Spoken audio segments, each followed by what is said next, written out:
Bismillahirrahmanirrahim. Assalamualaikum warahmatullahi wabarakatuh.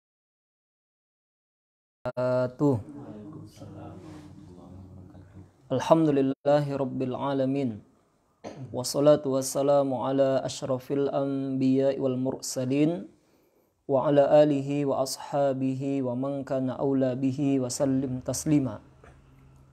Allahumma inna nas'aluka ilman nafi'a wa rizqan thayyiba wa amalan mutaqabbala wa shifaan min kulli da.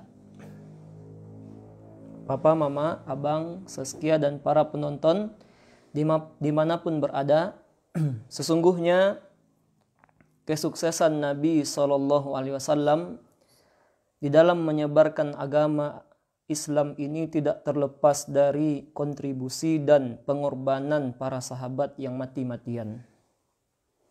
Jadi kita tidak boleh menyangka bahwa Nabi SAW di dalam berdakwah itu hanya sebatas ceramah-ceramah saja. Hanya pidato, hanya khutbah dari satu tempat ke tempat lain, tidak. Tapi kesuksesan Nabi karena Nabi SAW juga melakukan kontrak politik, diplomasi dengan orang-orang di luar dari wilayah kota Mekah. Melakukan suaka ke negeri Habsyah. Di kerjasama dilakukan oleh Rasul SAW. Dan di antara hal yang menjadi penyebab mengapa umat Islam ini menjadi banyak, karena kesuksesan Nabi SAW melakukan kontrak politik bersama orang-orang Yathrib. Di mana Yathrib ketika itu terjadi konflik yang berkepanjangan antara suku Aus dan suku Khazraj. Maka kontrak politik itu disebut dengan Bai'ah Aqobah. Bai'at Aqobah. Di mana ada 12 orang dari penduduk Madinah datang menuju kota Mekah membaiat Nabi SAW. Menyatakan janji setia kepada Rasulullah, di mana 12 orang ini masuk Islam, di antaranya sahabat yang bernama Sa'ad bin Rabi'. Jadi di antara 12 orang ini seorang sahabat yang bernama Sa'ad bin Rabi'. Nah, setelah 12 orang ini pulang, Nabi SAW juga mengutus 2 orang sahabatnya agar mengajarkan 12 orang ini serta penduduk Madinah mendakwahkan Islam. Bagaimana Islam yang sebetulnya, itulah Mus'ab bin Umair dan Ammar bin Ummi Maktum. Nah, bercerita tentang Sa'ad bin Rabi'. Sa'ad bin Rabi' ini, para penonton, itu merupakan pemuka dari suku Khazraj. Jadi dia punya darah biru. Dia pemukanya. Ibunya bernama Hazilah binti Anbah. Nama ibunya Hazilah binti Anbah. Dan Sa'ad bin Rabi' ini juga ahli dalam tulis menulis. Di mana tulis menulis ketika itu kepandaian yang sangat langka. Maka dengan status sosial dan intelektual inilah mengapa Sa'ad bin Rabi' itu terpandang di kota Madinah. Selain Sa'ad bin Rabi' juga merupakan saudagar kaya. Jadi kota Madinah jadi ideal, seorang yang sangat ideal Sa'ad bin Rabi' ini. Orang terpandang, pemuka suku Khazraj, kemudian saudagar di kota Madinah. Maka tidak mengherankan ketika Nabi SAW hijrah ke kota Madinah, Nabi mempersaudarakan Sa'ad bin Rabi' dengan Abdurrahman bin Auf. Nah, jadi ketika dipersaudarakan antara Muhajirin dan Ansor, Sa'ad bin Rabi' ini dipersaudarakan oleh Nabi dengan Abdurrahman bin Auf. Nah, inilah kisah yang sangat terkenal sekali. Bagaimana ketika Sa'ad bin Rabi' menjamu Abdurrahman bin Auf di rumahnya, setelah makan, Sa'ad bin Rabi' menuturkan pernyataan yang mencengangkan.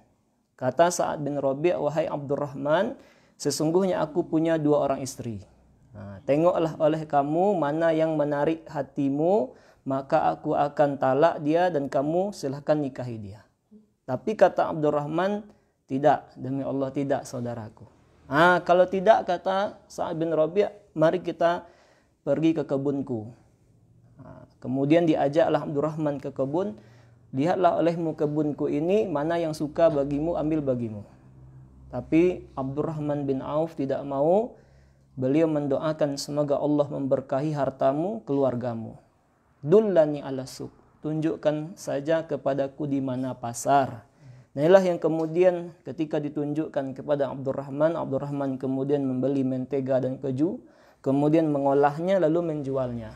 Jadi berkat persaudaraan dan relasinya bersama Sa'ad bin Rabi', Abdurrahman itu menjadi saudagar yang kaya. Nah, inilah yang kemudian ketika singkat cerita ditanya berikutnya oleh Nabi SAW tentang apakah Abdurrahman bin Auf ini bagaimana kondisinya, kata Abdurrahman bin Auf, aku sudah menikah dengan perempuan Ansor.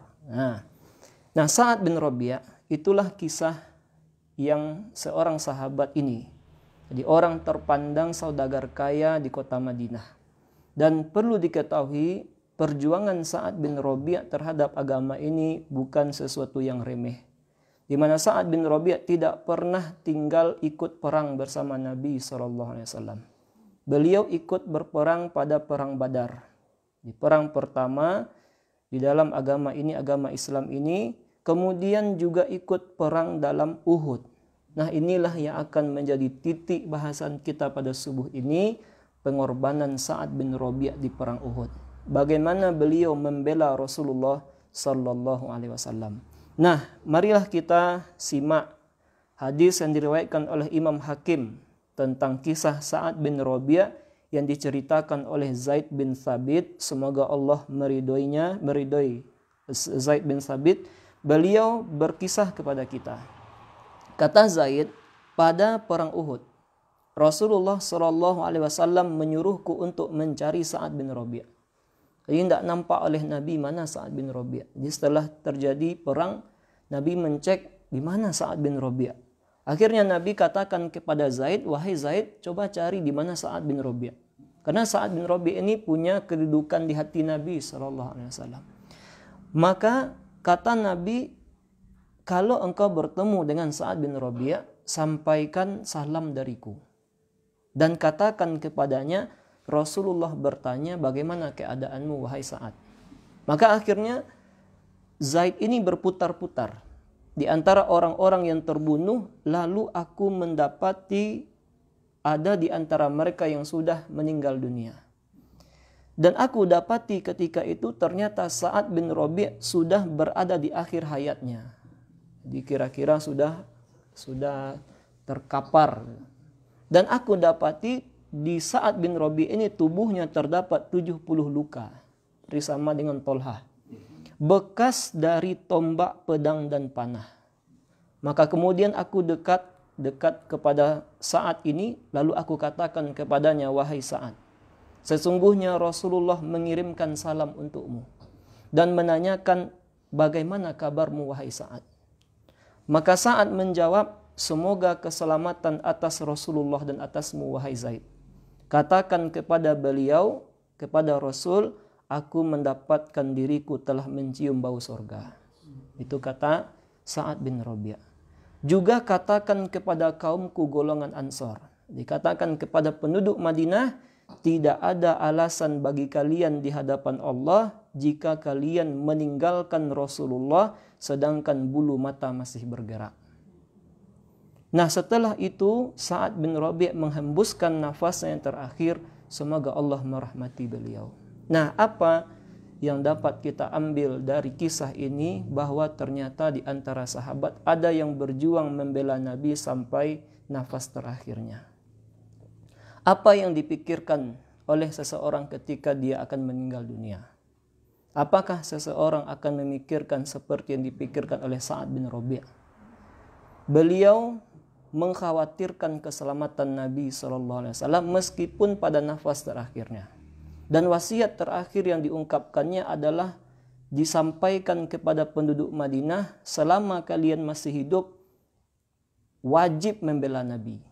Jadi ini menjadi pelajaran bagi kita keluarga muslim dimanapun berada. Apa role model kita dalam keluarga? Apakah kita menjadikan Nabi SAW menjadi panutan yang betul-betul tinggi di dalam keluarga kita? Dan apakah kita sebagai orang tua khawatir nanti keluarga kita jauh dari petunjuk Nabi Shallallahu Alaihi Wasallam, sebagaimana Sa'ad bin Rabi'. Sa'ad bin Rabi' ini di ujung hayatnya, di gerbang kematiannya masih memikirkan bagaimana keselamatan Nabi Shallallahu Alaihi Wasallam dan bagaimana beliau berwasiat agar betul-betul menjaga Nabi. Apa yang akan nanti kita sampaikan kepada Allah di hadapan Allah di akhirat nanti kalau kita hidup dan kita tidak membela Nabi Shallallahu Alaihi Wasallam. Maka inilah bentuk kecintaan yang ditampakkan oleh sahabat yang bernama Sa'ad bin Rabi'. Nah, jadi ini menambah penguatan dari apa yang kita sampaikan pada subuh yang lalu, pada pertemuan yang lalu, bahwa di antara bentuk mencintai seseorang, dia akan rela berkorban demi orang yang dia cintai. Nah, kemudian kita lanjutkan sedikit lagi menutup kajian kita pada subuh kali ini, bahwa di antara gambaran seseorang mencintai orang lain, maka dia akan melakukan apa yang diperintahkan dan menjauhi segala yang dilarang. Kalau kita mencintai seseorang, menyayangi seseorang, pasti kita ingin melakukan apa yang disenangi orang tersebut. Dan tidak akan kita lakukan apa yang dibenci oleh orang itu. Nah, inilah yang dilakukan oleh para sahabat. Kalau sudah ada perintah dari Nabi, tidak ada cerita kecuali mereka melakukan. Di antara kisahnya adalah ketika bersegeranya penduduk Madinah, kaum Ansor, Bani Salabah, merubah arah kiblat mereka ke Ka'bah saat mereka sedang ruku. Nah, di dalam hadis riwayat Imam Al-Bukhari disampaikan dari Barra bahwa Nabi SAW ketika datang ke kota Madinah, beliau masih sholat menghadap ke Baitul Maqdis di negeri Palestina. Berapa lamanya Nabi sholat menghadap ke Baitul Maqdis? Selama 16 atau 17 bulan. Dan Nabi ketika itu sudah diolok-olok sebetulnya oleh orang-orang Yahudi. Mereka katakan, nah sama saja Islam ini dengan agama kita, karena kita juga menghadap ke Baitul Maqdis. Akhirnya Nabi SAW memang sudah lama ingin arah kiblat itu ke Ka'bah. Maka sampailah ketika itu turun firman Allah Subhanahu wa taala dalam surah Al-Baqarah yang menyuruh Nabi untuk menghadapkan wajahnya ke arah kiblat, yaitu Ka'bah Al-Musyarrafah di kota Mekah Al-Mukarramah. Nah, yang menarik dari sini adalah ada seorang sahabat ketika itu yang ikut sholat bersama Rasul. Jadi sholat asar itu Nabi sudah menghadapkan wajahnya ke arah Ka'bah. Jadi ada di antara sahabat yang selesai sholat asar bersama Nabi, dia pulang ke baninya. Dan ternyata ketika dia pulang, dia dapati kaumnya sholat masih ke arah Baitul Maqdis. Maka melihat itu, dia katakan, demi Allah, tadi saya sholat tidak lagi menghadap ke arah Baitul Maqdis, tapi menghadap ke Ka'bah Al-Musyarrafah. Sedang ruku itu, mendengarkan seruan itu, orang dari Bani Salamah langsung pindahkan, langsung putar dia arah kiblatnya. Nah, inilah bentuk kecintaan para sahabat. Mereka tidak nunggu-nunggu iktidal. Kan bisa saja. Alah pindah, sudah pindah ternyata. Tunggulah dulu iktidal, sedang ruku ini susah gerak-gerak. Tidak. Kalau sudah ada perintah Nabi, mereka akan lakukan. Kalau itu berasal dari Rasulullah, tidak ada cerita, tidak ada ceritanya. Kalau itu sudah perintah Nabi, mereka akan kerjakan langsung. Itulah bentuk kecintaan kepada Rasulullah Sallallahu Alaihi Wasallam. Dan ini menjadi pelajaran juga bagi siapa saja yang mengaku mencintai Nabi. Sudah banyak perintah Rasul, sudah banyak sunnah-sunnah Rasul. Maka apa yang kita lakukan terhadap perintah-perintah tersebut? Apakah kita betul mencintai Nabi? Kalau betul mencintai Nabi, kerjakan semua perintah Nabi. Kalau betul mencintai Nabi, jauhi segala larangan Nabi. Betapa banyak orang yang ketika berhadapan dengan sunnah dan ajaran Nabi, tunggu dulu. Ya, kalau cocok dikerjakan, tapi kalau tidak cocok, ya sudah ditinggalkan. Berarti ini cinta yang hanya di mulut saja, tidak dari hati. Maka inilah bahasan kita pada subuh kali ini. bagaimana bentuk gambaran mencintai Nabi SAW. Dua dari kisah yang telah kita paparkan. Pertama, rela berkorban mati-matian. Bahkan wasiat terakhir kepada orang-orang yang hidup adalah senantiasa membela Nabi, menjaga keselamatan Nabi. Itulah yang ada pada diri Sa'ad bin Rabi'. Yang kedua adalah orang kalau mencintai orang lain, dia akan mengerjakan segala yang diperintahkan dan menjauhi segala yang dilarang.